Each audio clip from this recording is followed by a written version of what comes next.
नमस्कार, मैं हूं तान्या। आप देख रहे हैं आज का युग। आइए नजर डालते हैं आज की कुछ खास खबर की ओर। अनुविभागीय अधिकारी एसडीएम साहब द्वारा एक किराना व्यापारी को धमकाने का मामला सामने आया है, जिसमें कुक्षी क्षेत्र एसडीएम प्रमोद सिंह गुर्जर द्वारा एक व्यापारी को खुलेआम दुकान बंद करने की धमकी दी गई। बिना सच जाने व्यापारी हुआ मानसिक रूप से प्रताड़ित। एक बोरी शक्कर को लेकर हुआ मामला, जो कि किसी और अधिकारी के घर जाने वाला एक शक्कर बोरी गलती से एसडीएम साहब के घर चला गया, जो एक बोरी शक्कर 7 दिनों तक एसडीएम साहब के घर पर ही रहा। व्यापारी को एसडीएम साहब का सेवक देखने पर व्यापारी ने शक्कर की मांग की। सेवक ने कहा कि आप ले लीजिए शक्कर वापस। इसके पश्चात वापस लौटा दी गई। ठीक उसी के 7 दिन बाद कुक्षी क्षेत्र एसडीएम ने व्यापारी को अपने घर बुलाया और व्यापारी से अप्रत्यक्ष रूप से वार्तालाप कर दुकान बंद करवाने की धमकी दी। कुक्षी से नरेंद्र सिरवी की खास रिपोर्ट। जी, हमको जानकारी मिली है कि एक बड़े अधिकारी द्वारा आपको अपमानित किया गया है। यह घटना 31 तारीख की है। इसको आप संक्षिप्त में बताइए, क्या हुआ था उस रोज? उस रोज ऐसा हुआ कि एसडीओपी साहब का फोन आया था कि राजेश में 25 किलो का शक्कर का कट्टा जो है अभी तक मेरे घर नहीं आया। उस बात को लेकर 7 दिन हो चुके थे और 7 दिन के बाद मुझे पता चला कि वो शक्कर का कट्टा एसडीओपी साहब पुलिस थाना में नहीं पहुंचा। मेरे काम करने वाले सेवक से मैंने पूछा कि वो कट्टा कहाँ रख के आया है, तो उसने बताया कि मैं तो यहाँ पे रख के आ गया। मुझे ज्ञात नहीं था कि मेरे सेवक ने उनका घर नहीं देखा है और भूलवश वो कट्टा एसडीएम साहब के यहाँ रख दिया गया।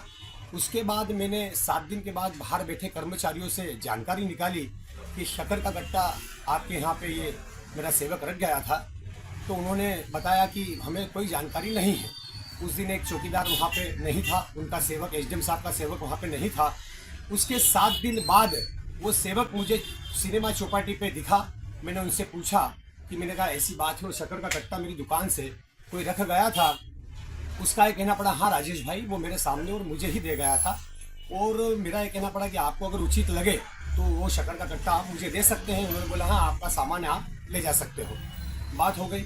उसके बाद वो शक्कर का कट्टा मैं लेके दुकान पे आ गया। उसी के 7 दिन बाद फिर मुझे एसडीएम साहब ने घर पे बुलाया। उनका चौकीदार मुझे बुलाने आया। मैं घर पे गया और घर पे उनके अंदर एक ऑफिस बना हुआ है। मुझे वहाँ पे बुलाया और मेरे साथ पद के मद में जोर जोर से चिल्ला कर गुंडा शब्द की भाषा का उपयोग कर कर मेरा अपमानित किया। और यहाँ तक कि मुझे बोला गया कि अगर आइंदा ऐसी गलती हो तो आपकी दुकान बंद करवा दूंगा। खुलेआम धमकी दी गई आपको? खुलेआम गुंडा शब्दों से। जबकि मैं एक दुर्भाग्य है भारत देश का कि एसडीएम छोटी बड़ी धाराओं का निराकरण करते हैं और बिना सच जाने उनके मुख से ऐसी तीव्रता, ऐसा क्रोध, ये भारत संविधान के लिए शोभित नहीं है, सुशोभित नहीं है। ऐसे शब्दों का उपयोग तो मैं जनता से और आपके मीडिया के माध्यम से ये जानकारी जनता को और देश प्रदेश के नेताओं को, सरकार को देना चाहता हूँ कि सोच समझ कर ही बड़े पद पर ऐसे लोगों को बिठाए जो जनता की परेशानी को शांति से सुने, सच जाने। उसके बाद जो है मेरा अपमान हुआ है, एक व्यापारी, कुक्षी व्यापारी का अपमान हुआ है। धन्यवाद। मैं ये जान सकता हूँ जो शक्कर कट्टा वहाँ तक पहुँचा, तो जैसे वहाँ अधिकारी घर जाता है शक्कर कट्टा, तो आपके पास कोई सूचना नहीं आई थी? मेरे पास सूचना नहीं आई। मैंने 7 दिन के बाद मुझे जब पता चला कि एसडीओपी साहब के यहाँ शक्कर का कट्टा नहीं गया, फिर मैंने छानबीन की और वहाँ गया। मैं मेरे सेवक को पूछा, बोले मैं यहाँ रख के आया हूँ। भूल मेरे सेवक की हुई कि उसने एसडीओपी साहब का घर नहीं देखा था और वो एसडीएम साहब के यहाँ रखाया। मतलब आपका शक्कर कट्टा एसडीएम साहब के ऑफिस में 7 दिन तक पड़ा रहा है ना? घर पे। राइट। हाँ।